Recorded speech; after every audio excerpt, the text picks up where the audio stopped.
A home defense gun has one job that matters more than everything else. When you reach for it, it needs to work. Not most of the time. Not when the ammunition is perfect and the gun was cleaned yesterday. It needs to work when you are tired, under pressure, and dealing with the worst possible moment to discover that something in your setup was a bad idea. And here is where a lot of gun owners get themselves into trouble. They start with a perfectly dependable firearm, then slowly introduce variables. A different internal component. An optic chosen because it was cheap. Ammunition the gun has barely seen. Magazines that have been ignored for years. Before long, the defensive gun sitting beside the bed may be less trustworthy than it was the day it came out of the box. The frustrating part is that most of these mistakes do not look like mistakes. Some are sold as upgrades. Others come from neglect, or simply assuming that a firearm that worked 6 months ago will automatically work tonight. So we are breaking down 6 practical ways people compromise their home defense guns, including a couple that shooters rarely think about until something starts going wrong. This is not about building the fanciest setup on the range. It is about understanding what can quietly undermine reliability and keeping a defensive firearm simple, proven, and ready when it actually matters. Number 6, ignoring magazine condition and reliability. Here is something shooters love to blame on the gun, when the gun may not be the problem at all, the magazine.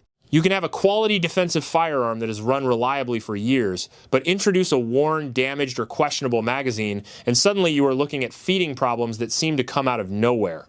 That matters, because the magazine is not just a container that holds ammunition. In a semi-automatic firearm, it is part of the feeding system. The spring has to maintain appropriate upward pressure, the follower needs to move correctly, and the feed lips have to retain and present the cartridges consistently. Damage, contamination, excessive wear, or simply a poorly manufactured magazine can interfere with that process. The tricky part is that magazine problems are not always obvious from the outside. A magazine can look perfectly normal sitting on the bench and still be the one magazine in your collection associated with repeated feeding issues. That is why experienced shooters pay attention to patterns. If the same magazine keeps showing up whenever the firearm malfunctions, that is information worth taking seriously. And this is where a home defense setup deserves a different mindset than a casual range setup. Range magazines can take abuse, get dropped, get dirty, and eventually become useful for identifying problems during practice. The magazines you depend on for defensive use should not simply be whatever happened to be closest when you loaded the gun. Reliability comes from eliminating unnecessary uncertainty. Know which magazines have proven dependable with your firearm, inspect them periodically for obvious damage or abnormal wear, and do not assume every magazine is identical just because the same model name is stamped on the side. A dependable firearm paired with an unreliable magazine is no longer a dependable system. Number 5, changing critical internal parts. One of the easiest ways to create problems with a home defense gun is to start treating reliability like it is something that can always be improved with another aftermarket part. A rifle or handgun can run exactly the way the manufacturer intended, and then somebody starts chasing a lighter trigger, softer recoil, different springs, or a more aggressive competition-style setup. Each individual change might sound reasonable, but once you start altering parts that affect the operating cycle, you are changing relationships that were designed to work together. Take a gas-operated rifle as an example. The amount of gas driving the action, the mass of the moving components, spring resistance, and ammunition all influence how that action cycles. Changing one variable can affect another. A setup that feels exceptionally soft with one ammunition load may behave differently when ammunition characteristics change. The same basic principle applies to handguns when shooters begin experimenting with recoil springs, trigger components, or other internal parts without understanding how those pieces interact with the rest of the pistol. The problem is not that aftermarket components are automatically bad. Plenty of reputable manufacturers produce excellent parts. The mistake is assuming that every modification represents an automatic upgrade simply because the packaging promises better performance. There is also an important difference between a range gun and a defensive gun. On a competition or recreational build, experimenting is part of the fun. You can tune the firearm around a particular purpose and learn exactly where its limits are. A home defense gun has a much less glamorous mission. Its priority is predictable operation. So before changing something inside a firearm that already works, ask what problem you are actually solving. If there is no meaningful problem, adding another variable may accomplish very little. For a defensive setup, boring reliability is often more valuable than squeezing out a slightly better trigger feel or slightly softer recoil. Number 4, using the wrong defensive ammunition. A home defense gun can be completely dependable mechanically and still be compromised by what you feed it. Ammunition is part of the system, and choosing a defensive load based only on price, velocity, or whatever sounds most impressive on the box misses the bigger picture. The first concern is compatibility. Different firearms can behave differently with different loads, especially when bullet profile, cartridge dimensions, pressure, and recoil impulse change. A load that functions smoothly in one handgun or rifle does not automatically tell you how another firearm will behave with it. That becomes especially important when somebody practices almost exclusively with one type of ammunition, loads something completely different for defensive use, and then assumes the two will behave exactly the same. Then you have terminal performance and penetration to think about. Inside a house, you are not shooting across an empty outdoor range with a dirt berm behind the target. You may have drywall, interior doors, furniture, and other rooms only a few yards away. In an apartment or townhouse, there may even be another family on the opposite side of a wall. That makes the behavior of a projectile after impact a legitimate part of ammunition selection, not some theoretical ballistic argument. Shotguns make the point especially well because different defensive loads can behave very differently. Buckshot size, pellet count, velocity, and the individual shotgun's pattern can all influence what that load does at realistic distances. The same principle applies to defensive handgun and rifle ammunition. What matters is not simply having the most energetic cartridge available. What matters is choosing ammunition appropriate to the firearm and intended role. And be careful with novelty ammunition. Something producing spectacular fireballs or dramatic range footage may be entertaining, but entertainment value and defensive suitability are two completely different standards. For a home defense firearm, ammunition should never be an afterthought.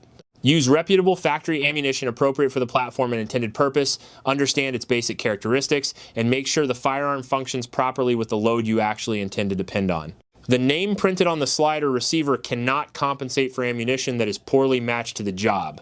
Number 3, failing to verify the gun after changes. This mistake usually happens after the work is already finished. A shooter installs a new optic, changes a component, switches ammunition, or alters something else on the firearm, puts the gun back into its defensive role, and mentally checks the job off as complete. But installing something and confirming that the complete system still behaves as expected are two different things. Any meaningful change creates a new configuration. Even when every individual component is high quality, the firearm is no longer exactly the setup you already knew. An optic can change how the gun handles and may need its mounting checked. Different ammunition can produce a different point of impact or cycling behavior. A replacement component can interact with tolerances elsewhere in the firearm. None of those possibilities automatically mean the modification was a bad decision. They mean the new configuration has not earned the same level of confidence as the old one simply because the parts have reputable names on them. This is where defensive firearms and range projects should be treated differently. With a range gun, discovering an unexpected issue during an afternoon of shooting is inconvenient. You diagnose it, correct it, and continue.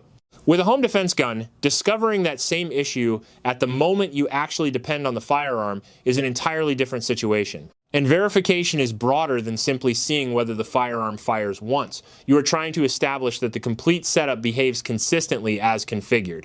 Controls should function normally, sights should remain secure and usable, and the firearm should not suddenly exhibit a problem that was absent before the change. There is also a human side to this. Change the optic, controls, stock position, or handling characteristics enough, and the firearm may no longer feel exactly like the gun you have practiced with. Hardware can be perfectly functional while the shooter is still unfamiliar with the new setup. So once you alter a defensive firearm, do not automatically carry over your confidence from the previous configuration. Treat the change setup as something that needs to prove itself again. The modification is not really finished when the last screw goes in. For a defensive gun, it is finished when you have established that the complete system still works predictably and that you still know how to operate it. Number 2, using cheap or unproven optics. There is a strange contradiction I see with defensive firearms all the time.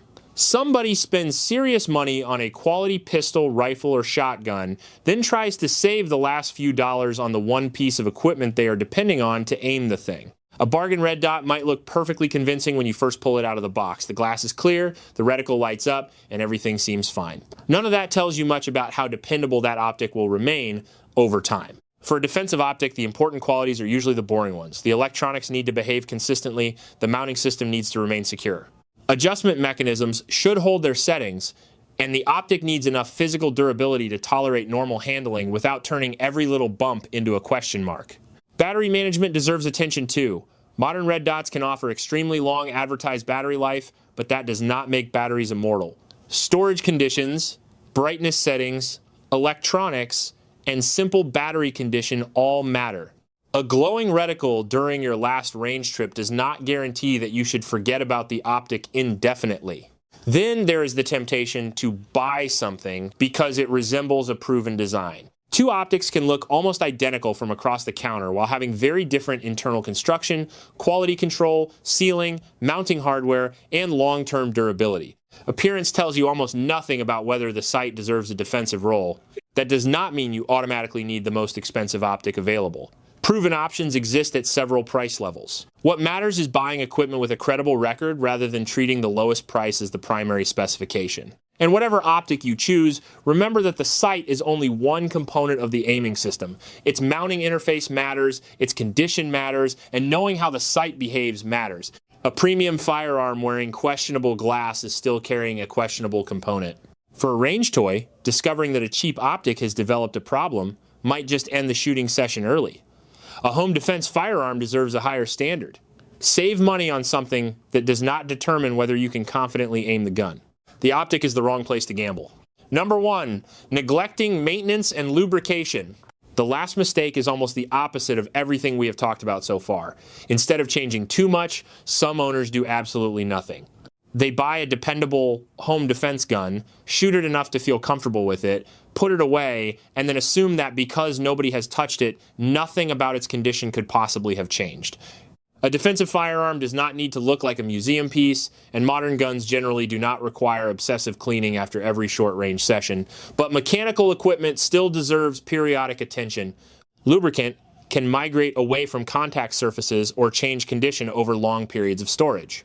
Dust, lint, residue, moisture, and environmental conditions can also become factors depending on where and how the firearm is kept. Lubrication matters because metal components are moving against other components under speed and load. On a semi-automatic pistol, that includes areas such as the slide and frame interfaces. On an AR pattern rifle, the bolt carrier group contains multiple surfaces involved in the operating cycle. Different firearm designs have different lubrication requirements, which is exactly why the manufacturer's maintenance guidance matters more than somebody's universal rule from an internet comment section. There is another reason to inspect a defensive firearm periodically that has nothing to do with making it spotless. Maintenance gives you an opportunity to notice changes.